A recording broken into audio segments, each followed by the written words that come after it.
তো শেষ পর্যন্ত 2024-এর লোকসভার যে ফলাফল কিছুক্ষণ আগে শেষ হয়েছে। আর যে ফলাফলের দিকে গোটা বিশ্বের চোখ ছিল, গোটা বিশ্বের রাজনৈতিক মহলের পুরোপুরি দৃষ্টি ছিল সারাদিন ধরে।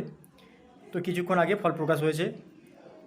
আর প্রথমেই আমাদের বাংলার যে ক্ষমতায় থাকা দল আছে টিএমসি, তারা খুব ভালো ফল করেছে।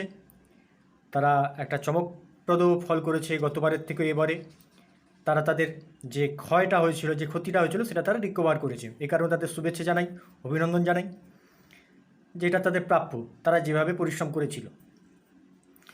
এখন আমি যেটা বলতে চাইবো সেটা হচ্ছে এটা বঙ্গীয় বিজেপির ভরাডুবির কারণ কি। মানে বিজেপির যারা সমর্থক কর্মী ছিল, তারা যেভাবে একটা আশা করেছিল যে না এবারেও মানে 25 আপ হবে, সব এক্সিট পোল দেখাচ্ছিল 25 আপ হবে, কেউ বলছিল 30 হবে, কেউ বলছিল 27 হবে, কেউ বলছিল 22 হবে, কেউ বলছিল 18। যেন প্রত্যেকে এরকম দেখিয়েছে। তো বঙ্গীয় বিজেপির কর্মী এবং সমর্থকদের যে একটা আশা ছিল সেটা ভেঙে যাওয়ার কারণ কি। সমস্ত কিছু এক্সিট পোলকে যেভাবে ক্র্যাশ করে যেভাবে আমাদের আজকে ফলটা দেখা দিয়েছে, তো এটার কারণ কি, ভরাডুবির বঙ্গীয় বিজেপির ভরাডুবির কারণ কি। তো সেই হিসাবে ব্যক্তিগত কয়েকটা কারণ আমার চোখে পড়ে। বিজেপির যদি মনে হয় সেটার দিকে ধ্যান দেওয়া উচিত, তো বিজেপি ধ্যান দিতে পারে। প্রথম কারণটা হচ্ছে এটা, আমি বাংলার কলকাতার দিক থেকে শুরু করি। কলকাতা এইভাবে বিজেপির যে পুরোপুরি সব জায়গায় প্রায় নীল হয়ে গেছে, তো তার একটাই কারণ আমার মনে হয় যে এই যে বিজেপিকে বহিরাগত দ্বারা একটা ট্যাগ লাগানোর চেষ্টা হয়েছে সব সময়, সেটা বামপন্থী সহ বাংলা পক্ষ, যেটা ডাইরেক্টলি ইনডাইরেক্টলি যে একটা বাংলা বিরোধী এবং বহিরাগত তকমা লাগানোর চেষ্টা করেছে, সেটা প্রায় আবেগপ্রবণ বাঙালির কাছে মোটামুটি এটা কার্যকর হয়ে দাঁড়িয়েছে, বিশেষ করে শহরতলি যে সমস্ত বাঙালিরা আছে। তো সেই তুলনায় সেইভাবে বিজেপি এর বিরুদ্ধে সেই ধরনের স্ট্যান্ড নিতে পারেনি, বা সেইভাবে মানুষকে বোঝাতে হয়তো অসমর্থ হয়েছে, আমার যেটা মনে হয়েছে। কারণ যে বহিরাগত তকমা এবং বাংলা বিরোধী যে তকমাটা লাগায় বাংলা পক্ষ বা বামপন্থীরা, এটা টিএমসিও বলা যেতে পারে, তো সেক্ষেত্রে যে একটা স্ট্যান্ড হওয়া দরকার ছিল, যেখানে যে রাজ্যেতে কংগ্রেস, সর্বভারতীয় কংগ্রেস, যেখানে বহিরাগত নয়, যেখানে কমিউনিস্ট বহিরাগত নয়, যেখানে অক্টোবিয়ান হিউমের কংগ্রেস বহিরাগত নয়, যেখানে বাইরের দেশ থেকে আসা কমিউনিস্ট বহিরাগত নয়, সেখানে বিজেপি আমাদের বাংলার প্রতিটা যে মনীষী আছে, ঋষি আছে, যারা বাংলার গর্ব ছিল, তাদেরকে মাথায় তুলে স্থান দিয়েছে। তো তাদেরকে বহিরাগত কী করে বলা যেতে পারে। কিন্তু এই যে তকমাটা, এটা বিজেপি ঘোচাতে পারেনি ঠিকঠাকভাবে, সেইভাবে তোমার মনে হয়নি যে ঘোচাতে পেরেছে, মানে শহরবাসীর মনের মধ্যে সেইভাবে এফেক্ট ফেলতে পারেনি। সেই কারণেই শহরে যারা বসবাস করে যে সমস্ত বাঙালি, তাদের মনে হয়েছে না এটা বহিরাগতই আছে, এটা বাংলার ভালো চায় না, যেটা হয়ে থাকে। তো এখানে একটা বিজেপির ব্যর্থতা, আমি এটুকুই বলবো। তো বিজেপির উচিত ছিল এদিকে আরও বেশি করে এইগুলো গুরুত্ব দেওয়ার, যেখানে ভিয়ান অক্টোমিয়ান হিউমের কংগ্রেস সে বহিরাগত নয়, যেখানে বাইরে থেকে আসা কমিউনিস্ট এবং কমিউনিস্টের সিম্বল যে আছে কাষ্টে হাতুড়ি তারা, সেটাও আমাদের পাশের দেশ চায়নার সিম্বল, এবং কোরিয়ারও সম্ভবত সিম্বল, এবং আরও যে কমিউনিস্ট কান্ট্রিগুলোর সিম্বল আছে সে একই সিম্বল। তো তারা বহিরাগত নয়, কিন্তু বিজেপি বহিরাগত কীভাবে, এই প্রশ্নটা মানুষের মনে সঠিকভাবে উপস্থাপন করতে পারেনি, যদিও এটা গ্রামের দিকে সেইভাবে প্রভাব ফেলেনি। তো আমার একটা কারণ এটা মনে হয়েছে কলকাতার যে ফলাফল হয়েছে সেটা দেখে, এবং বাকি রাজ্য স্তরে যেভাবে হয়েছে, যেভাবে মেদিনীপুর যেদিকে হয়েছে, সেদিকে আমার এটা মনে হয়। দ্বিতীয় কারণ, যে বুথ স্তরে বিজেপি সেইভাবে যে পরিকাঠামো সেটা শক্ত করতে পারেনি, যেভাবে জোর দেওয়া উচিত ছিল সেইভাবে দিতে পারেনি বা দিতে ব্যর্থ হয়েছে। কারণ 2021-এর পরে যে পোস্টপোল ভায়োলেন্স হয়েছিল, পোস্টপোল ভায়োলেন্সে বিজেপির কর্মী সমর্থকদের উপর সমর্থকদের খুন, ঘরছাড়া, রক্তাক্ত করে রেপ করা এবং যেভাবে তারা কাজ হারা হয়, কর্মক্ষেত্র থেকে তাদের বের করে দেওয়া হয়, অনেক জায়গায় এরকম আছে। তো সেই সময় বিজেপির কেন্দ্রীয় যে দল আছে বা বিজেপি দল তাদের পাশে দাঁড়ায়নি, এবং ওই মুহূর্তে যে একটা ন্যারেটিভ বামপন্থীদের দ্বারা সেট করা হয়েছিল যে মোদি দিদি সেটিং, তো সেটা আরও বেশি করে মানুষের মাথায় এটা ঢুকে যায় এবং সেটা মানুষের সেটাই সঠিক বলে মনে হয়।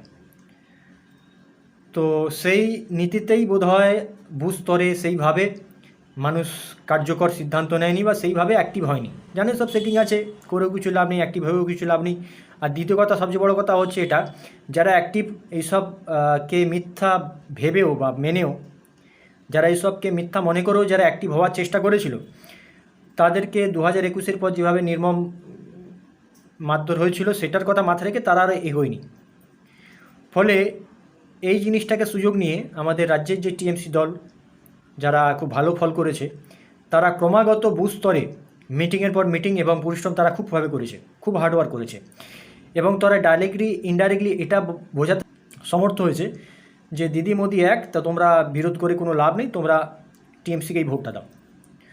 তো সেই কারণে মানুষও সেটাই বুঝেছে, মানুষও তাদের কাছে চোখের সামনে অনেক প্রমাণও আছে, এইরকম কিছু প্রমাণও আছে, সেই কারণে তারা সেইভাবে কোনোভাবে কার্যকর বিজেপির ডাকে সাড়া দেয়নি। এটা একটা কারণ আমার যেটা মনে হয়েছে। আর দ্বিতীয় কারণ হচ্ছে এটা যে বামেদের ভোট কাটিং। কারণ বামেরা যতই নিচু স্তরের পুরোপুরি বামেদের যে সমস্ত রাজনৈতিক নেতারা আছে, তারা এটা মনে করে যে দিদি মোদি এক, বিজেমূল। তো দিদি মোদি এক, বিজেমূলের যে সেটিং, নিচের তলার কর্মী কাজ করলেও উপরতলায় যারা বসে আছে তারা জানে কি হতে চলেছে। অর্থাৎ 2019-এর আগে বা 2021-এর আগে যারা সিপিএম থেকে তৃণমূলে এসেছিল এবং যারা তৃণমূলকে তারা সঠিক বলে যারা মনে করেনি, তৃণমূলের বিভিন্ন গোষ্ঠীদ্বন্দ্ব এবং বিভিন্ন ধরনের একটা রাজনৈতিক দলের বিভিন্ন ধরনের ভালো মন্দ দিক থাকে, সেই সব ভালো মন্দের দিকের কারণে যখন যারা সিপিএম থেকে তৃণমূলে এসেছিল একদম শুরু থেকে ধরলে, তারা যখন দেখে যে টিএমসির এই জিনিসগুলো সমস্যা হচ্ছে, টিএমসির থাকা যাবে না, তারা বিজেপিকে অল্টারনেট হিসাবে বেছে নিয়েছিল। তো বিজেপির অল্টারনেট হিসাবে বেছে নেওয়ার পরে বিজেপি সেই রকমভাবে যখন দেখছে যে একটা সেটিং ব্যাপার হয়ে যাচ্ছে, তো সেই তখন যেসব কর্মীরা বিজেপিতে গিয়েছিল সিপিএম হয়ে তৃণমূলে, আর তৃণমূল থেকে বিজেপিতে যারা গিয়েছিল, এখন যখন সিপিএম প্রার্থী দেয় তখন তাদের মনে হচ্ছে না, আমাদের এবার সঠিক জায়গাটা আমাদের ভোট দিতে হবে, কারণ ওরা সবাই গট আপ আছে, আমাদের সঠিক জায়গায় এবার আমাদের ভোটটা দিতে হবে। তারা সক্রিয়ভাবে নিজেদের জায়গাটা ভোটটা নিজেদের দিয়েছে, যেভাবে যাদবপুর ধরে নেওয়া যেতে পারে বা আরও অন্যান্য জায়গায় ধরে নেওয়া যেতে পারে, তারা নিজেদের জায়গায় সঠিক ভোটটা দিয়েছে। যার কারণে যারা বিজেপিতে গিয়েছিল তারা চলে এসেছে সিপিএমে, এবং সিপিএমে চলে আসার কারণে বিজেপির ভোট ঘাটতিটা অনেকটা হয়ে গেছে এবং সংখ্যাগরিষ্ঠভাবে তৃণমূলেরই লাভ হয়েছে। এবং আমার বিশ্বাস এটা যে বামপন্থী উপর লেভেলের, বামপন্থীদের উপরে যে সমস্ত নেতা নেত্রীরা বসে আছে, তারা এই জিনিসটা জানতো যে এরকম হবে। তো তাদের কাছে এটা পরিকল্পিত, বুথ স্তরে নিচু কর্মীদের কাছে এটা পরিকল্পিত না হলেও আমার মনে হয় তাদের কাছে এটা পরিকল্পিত। আর চতুর্থ কারণ আমার যেটা মনে হয়, মুসলিম ভোট ব্যাংক। মুসলিম ভোট ব্যাংক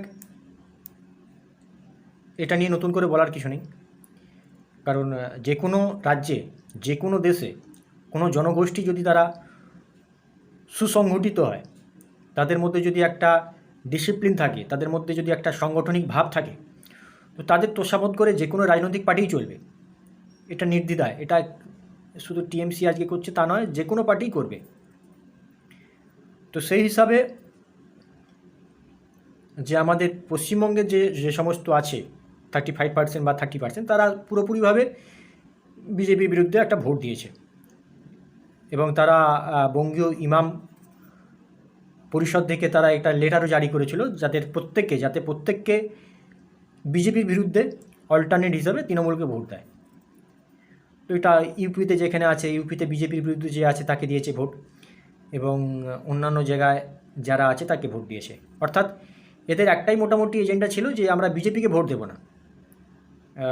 যেহেতু বিজেপি ভারতীয় যে রীতিনীতি সংস্কৃতি আছে তার পক্ষে, তো তার বিরুদ্ধে আমরা ভোট দেব। যেখানে কেন্দ্রীয় বিজেপি সহ রাজ্যের বিজেপির একটি নেতাও কোনোদিনও বলেনি যে মুসলিমদের উপর অত্যাচার করা হবে বা মুসলিমদের উপর আমরা এরম করব সেরম করব, এই ধরনের কোনোদিন কথা বলা হয়, কোনো রকম কথা বলা হয়নি। সমস্ত সুযোগ সুবিধা দেওয়ার পরেও তারা কিন্তু বিজেপির বিরুদ্ধেই ভোট দিয়েছে। এবং লক্ষ্য করার বিষয় এটা, কংগ্রেস এবং কংগ্রেস সহ বিভিন্ন আরও যে সমস্ত দল আছে তারা একাধিকবার হিন্দুদের বিরুদ্ধে বিভিন্ন ধরনের ভাষণ দেওয়া সত্ত্বেও, তাদের হিন্দু বিরোধী মন্তব্য করা সত্ত্বেও হিন্দুরা কিন্তু তাদের ভোট দিয়েছে। কিন্তু মুসলিমরা এই ক্ষেত্রে ব্যতিক্রম, তারা বেশ সুসংগঠিত, তারা এটা মোটেও ভুল করেনি। তারা যেটা যাওয়ার, যে জায়গায় ভোট দেওয়ার তাদের বলা হয়েছে যে তোমাদের বিজেপির বিরুদ্ধে ভোট দিতে হবে, তারা দিয়েছে। তো আমার মনে হয় এই চারটেই কারণ ছিল যে আমাদের পশ্চিমবঙ্গের যে বিজেপি তাদের পিছিয়ে যাওয়ার কারণ। এবং এখানে প্রসঙ্গতই বলতে হয় বামেরা শূন্য রয়ে গেল। তো বামেরা শূন্য থাকতে চায়, বামেরাও এটা চায় যে, মনে প্রাণে এটা চায় যে বঙ্গে তৃণমূল থাকুক কিন্তু বিজেপি না আসে। এটা তাদের পলিটিক্যাল স্ট্যান্ড, তারা মুখে যা ইচ্ছা বলতে পারে, সেটা নিয়ে বিষয় না। তো সে কারণেও তারাও ভিতরে ভিতরে তো কোথাও না কোথাও সাহায্য করেছে। আফটার অল এটা যে এই ভোটেও মোটামুটি আমাদের রাজ্যের টিএমসি দল ভালো পারফরমেন্স করেছে এবং ভালো তারা যে পরিশ্রম করেছে সেটা দেখিয়েছে। এবং তাদেরকে আরও একবার অভিনন্দন জানাই। এবং আর সমস্ত মানুষদের এটাই বলবো, যারা জিতেছেন এবং যাদের হেরেছেন, আপনারাই আপনাদের প্রতিবেশীর পাশে থাকবেন। কারণ একে অপরের উপরে মারধর মারামারি এই ভোটকে কেন্দ্র করে করবেন না। কারণ বাইরে থেকে নেতারা সবাই ভালো থাকবে, আপনারাই একে অপরে মারামারি করলে আপনাদেরই ক্ষতি হবে। তো এটুকুই বলবো। এর ঠিক ভুল কতটা কী বললাম এটা আপনারা বিচার করে কমেন্ট করে জানাতে পারেন।